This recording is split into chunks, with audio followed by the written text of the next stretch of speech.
Well, if you keep up with state politics, you know that right now we're in the middle of the Minnesota legislative session. And the number one job your representatives have in this session is to pass a budget. But over the weekend, 5 Republican senators worked on something else. They drafted Senate Bill 2589.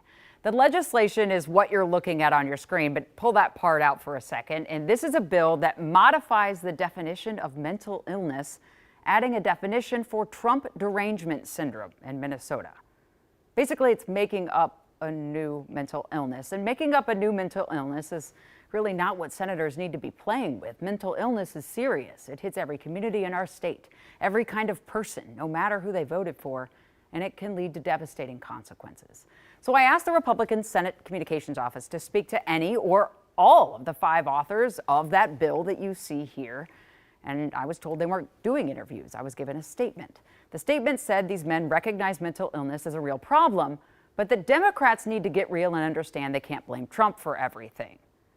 So they created a bill saying blaming Trump for something is a mental illness.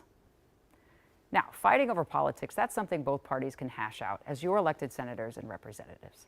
But conflating criticism as a state-recognized mental illness, to me, that minimizes the serious issue that mental health actually is. And because mental health sees no party, it just sees people, it should be left out of political debate.